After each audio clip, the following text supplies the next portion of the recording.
Angry people want you to see how powerful they are. Loving people want you to see how powerful you are. This statement may seem provocative, but it holds a profound truth. It highlights the fundamental difference between anger and love. A difference that lies in the deep-seated desire for control. Anger, at its core, is often a reaction to feeling powerless. It's a way of trying to regain a sense of control over a situation or a person. Love, on the other hand, is about empowering ourselves and others. It recognizes that true power comes from within and manifests as an encouraging force in the world. When we approach life with anger, we try to bend others to our will. We use aggression, manipulation, or withdrawal to force people to do things our way.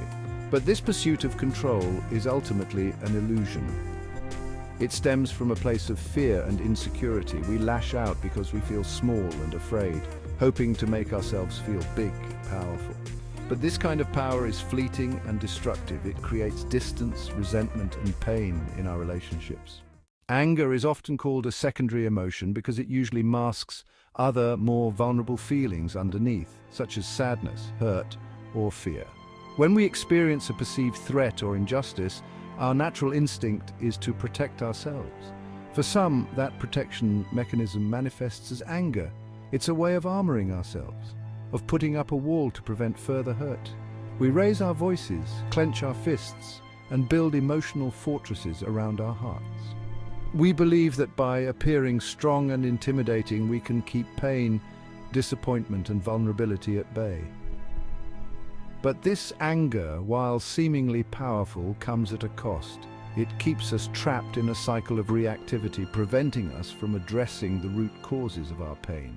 When we're consumed by anger, we're unable to see clearly, to respond with compassion, or to connect with others authentically. We become prisoners of our own making, confined by the bars of our own resentment and rage. The irony is that in our attempt to shield ourselves from pain, we end up inflicting it on ourselves and those around us. Love, in stark contrast to anger, seeks to empower rather than control. It recognizes the inherent worth and dignity of every individual and encourages their growth and flourishing. Love doesn't demand or manipulate, it inspires and uplifts. It doesn't seek to diminish others to make itself feel bigger, it celebrates the unique strengths and gifts of each person. When we approach life with love, we create a space for authenticity, vulnerability, and genuine connection. We let down our guard, open our hearts, and allow ourselves to be seen and known for who we truly are. This doesn't mean that love is passive or permissive. Love is not about being a doormat or allowing ourselves to be mistreated. In fact, true love requires boundaries and self-respect. It means speaking our truth with kindness and clarity, even when it's difficult. It means holding ourselves and others accountable for our actions while offering forgiveness and compassion along the way. Love recognizes that true strength lies in vulnerability, in our willingness to be open and present, even in the face of pain or uncertainty. Section 4. Recognizing the difference. The difference between anger and love is often subtle but profound. It's reflected in our words, our actions, and even our thoughts. Angry communication is often harsh, critical, and blaming. Loving communication, on the other hand, is characterized by empathy, respect, and a genuine desire to understand. Angry actions are often impulsive, reactive, and hurtful, while loving actions are thoughtful, considerate, and kind. Even our thoughts can be colored by anger or love. When we're angry, we tend to see the worst in others, to assume ill intent, and to dwell on past grievances. Love, on the other hand, encourages us to see the best in others, to give them the benefit of the doubt, and to focus on the present moment. Recognizing the difference between anger and love in our own lives is the first step towards breaking free from the grip of anger and choosing a more loving path. It requires honesty, self-awareness, and a willingness to look within.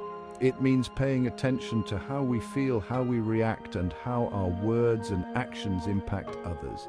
It means being willing to acknowledge our own anger, to understand its roots, and to find healthier ways of expressing our needs and emotions. Section 5. Breaking free from the grip of anger.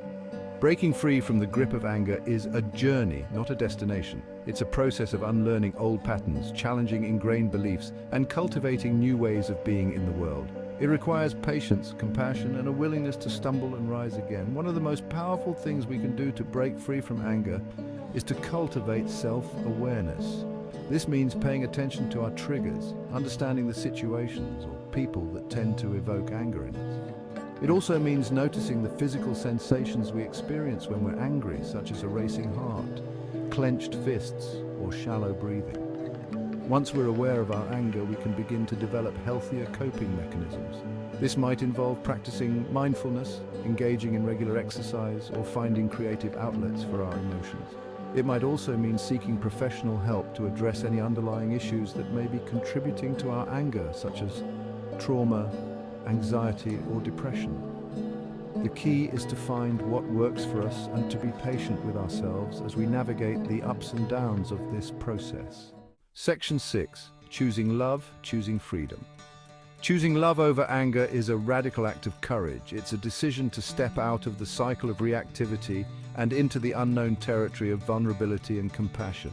It's a commitment to showing up in the world with an open heart, even when it feels scary or uncertain, but the rewards of choosing love are immeasurable.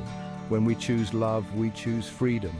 Freedom from the prison of our own anger, freedom to connect with others authentically, and freedom to live a more meaningful and fulfilling life. Choosing love doesn't mean denying or suppressing our anger. Anger is a natural human emotion, and it can even be a catalyst for positive change. But when anger becomes our default mode, when it controls our thoughts, words, and actions, it's time to take a step back and choose a different path. Let us choose love, not because it's easy, but because it's brave. Let us choose love, not because we're perfect, but because we're human. Let us choose love, and in doing so, let us choose freedom, healing, and the boundless possibilities that come with living a life grounded in compassion and connection.